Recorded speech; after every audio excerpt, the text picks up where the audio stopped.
Welcome to Lost in English， 这句英文跟你想的不一样。我们用轻松的聊天方式，陪你一起学会生活中最常见的英文片语及惯用法。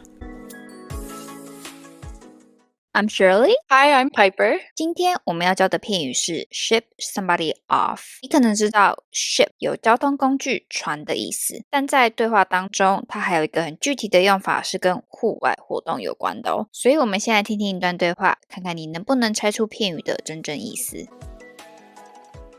I can't believe your parents are shipping you off to camp for the whole summer. I know, right? They said I could learn more things there, but I think they just want the house to themselves. Well, look on the bright side. At least you'll get to try rock climbing. True, but I'm still going to miss our movie night.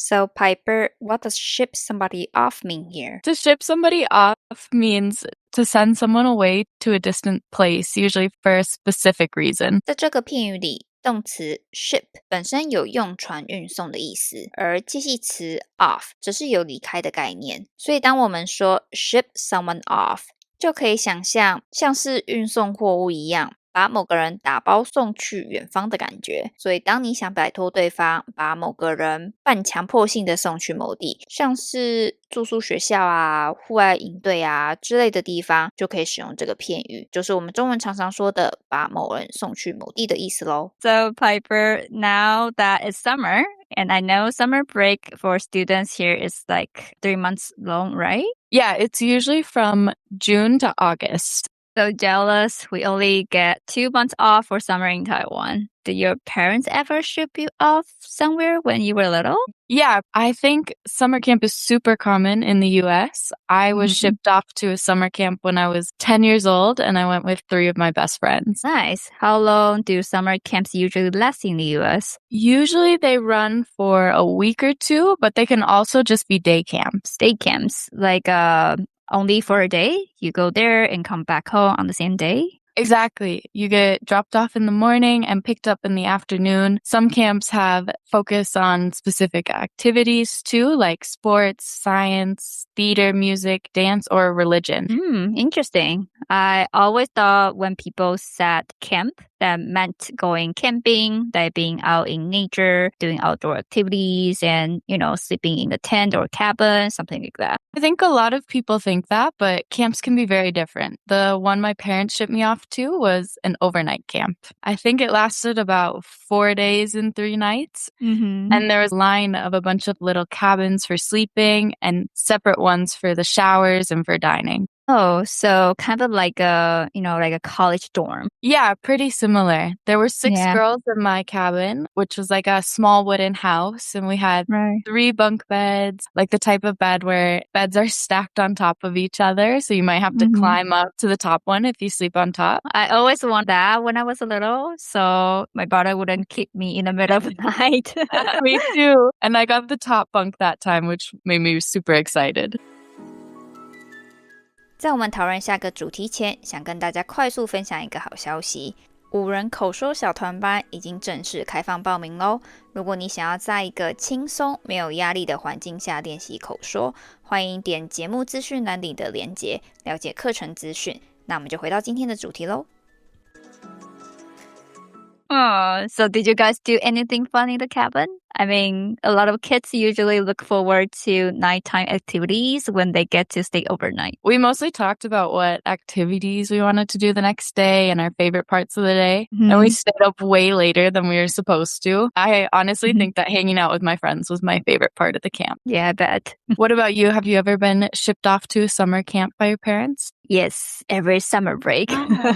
Yeah, when I was still in elementary school, my parents were always busy at work, when I was little, and they didn't want me to stay home all the time. So they usually shipped me off to a private school during summer break. And they had this overnight camp thing every summer. Really? That sounds pretty similar to my experience. My parents were also busy and they didn't want me to stay home all the time.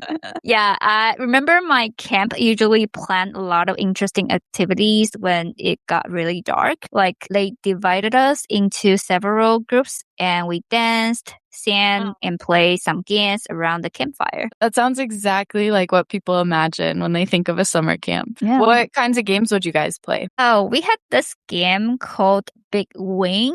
It's 大风吹 in Chinese. Okay. We all sat in a circle of chairs around the campfire. And if 10 people played, they were only 9 chairs usually. The person without the chair stood in the middle and would say, the big wing blows for anyone who has a brother, for example. Then whoever fits like the description has to stand out and switch seats. Ah, okay, that sounds fun. That sounds like a game that we have called musical chairs. It has like similar rules, but you use music instead. You guys have a similar thing. That's pretty cool. It was a fun game, and we ended up getting too exciting and screaming, little kids. Yeah, and then you mentioned that going to a camp was pretty common in the US. So I guess it's normally like affordable for most families in the US. Yeah, they have a lot of different options for different budgets. Some camps can be more expensive, but there's also community camps, church camps, and day camps that many families can afford. I see. I think summer camp in Taiwan is definitely not as common as in the US. It could be a little bit expensive. So I was kind of lucky. I didn't have my parents around, but still had a lot of activities during summer break. Yeah, I felt really lucky to go too. It was such a fun experience. For sure. Yeah. All right. Just to finish off today's episode, let's review today's phrase again. To ship someone off means to send someone away to the place, especially when you're busy and can't take care of this person. Exactly. So whether your parents ship you off to a cozy cabin with bunk beds like me, or to a campfire game of big wind blows like you, those are all unforgettable memories for us. Yeah. And we hope this episode shook you off into a great week with some new fun vocabulary. Thanks for listening again. We will catch you next time. Bye. Bye. 谢谢大家今天陪我们聊天。如果你喜欢我们在节目里聊到的内容，把握机会加入5人口说小团班，报名链接就在节目资讯栏里。See you in class.